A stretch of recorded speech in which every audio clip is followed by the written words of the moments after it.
We've heard from the candidates in CD2, we've heard from the voters in CD2. Now we get some analysis from some local journalists. Joining us now are Jim Nintzel with the Tucson Weekly and Dan Shearer with the Green Valley News. Gentlemen, thanks so much for coming in. Pleasure. With this CD2 debate, did anybody score any points?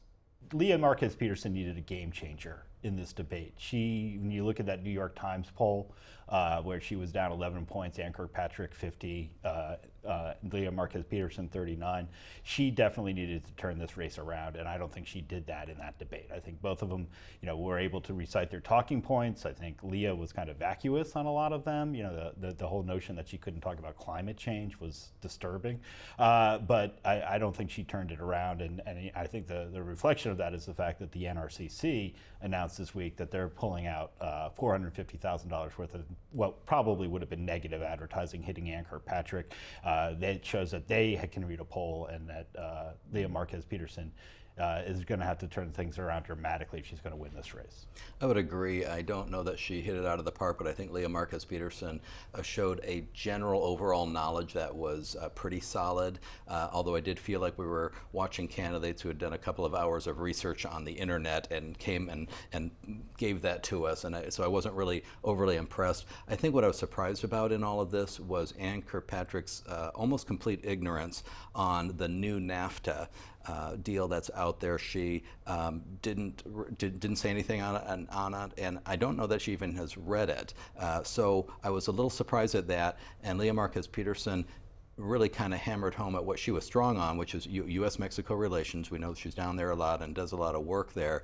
The climate change thing was a little odd, though. Her answer to that, now trying to answer a climate change question in 45 seconds is tough, but that is the one that drew the laughs and probably should have.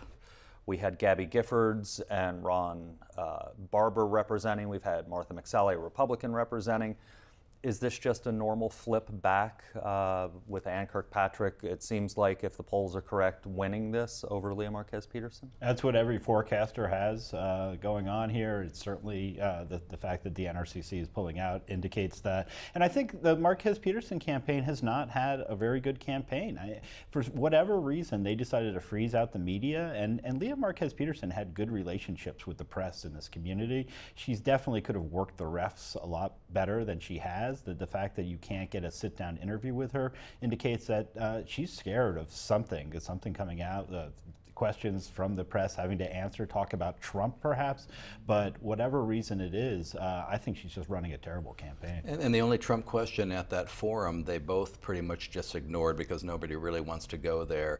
What do voters want to hear in this district? Again, it's a rural district, it's an urban district, interesting political split. What do they want to hear from these candidates? The voters that are in play here, which are women, want to hear that the people are going to stand up against the Trump administration. That's if you look at the polling, I think in the district there's a 15-point spread in favor of people who want to see whoever wins this race stand up against Donald Trump, as opposed to help the Trump administration continue to enact its agenda.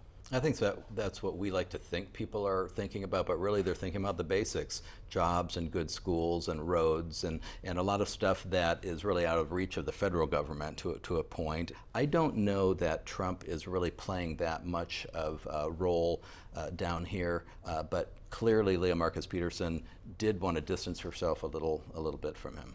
Let's switch over to the U.S. Senate race. This week, new poll out puts Martha McSally up by 6 points. First time we've really seen a poll where either of these candidates has been outside the margin of error. Well, Martha McSally has always closed strong in her congressional races, but I think the other polls we're seeing are very, very neck and neck. So this may be an outlier. I think there was a CNN poll that actually showed Sinema up a 9 or 10, which was, I think, also an outlier. I think this one remains neck and neck right now. Which is a way of saying it's who shows up at the polls. And I'm still not convinced that young people will, particularly not in that race. It just is too much education effort for them to figure out where the candidates stand. We talked to Martha McSally last week. She says it's a dead heat. I think that's probably a right-on assessment. What I find fascinating about both of these candidates is their ability to be political chameleons. I mean, you've had Martha McSally, when she was running down here, was taking very moderate stances on the issues. She was avoiding Donald Trump. She wouldn't say if she would vote for Donald Trump. As Leah Marquez Peterson and Ann Kirkpatrick are doing in the same district. Exactly. And then once Martha announced she was running for the Senate, you saw this complete embrace of Donald Trump. And it was a transformation for those of us who have watched her down here. Kirsten Sinema, of course, started out very far on the left and really moved into a much more centrist persona as she won her congressional seat and as she moved into this campaign. So they've both moved around quite a bit. It's hard to get a sense of where either of their true values stand, but they both are trying to put themselves into a position where they think the voters will support them in November. This has been a pretty nasty race. The ads on TV, both the ones run by the candidates and the outside groups, have not pulled any punches. Does that turn voters off in a race that's this tight? That's the wrong question. The question is, will it win over some voters? And unfortunately, it always does. And we were looking at how money was spent back in the Obama races, and 80 to 90% was on negative ads because they work. As we wrap this up, let's look forward a little bit. Obviously, we will have a new member of the U.S. Senate coming in. Does who wins the U.S. Senate race affect Jon Kyle's decision of whether to stay for another year or to, as he said, just finish up at the end of this Congress?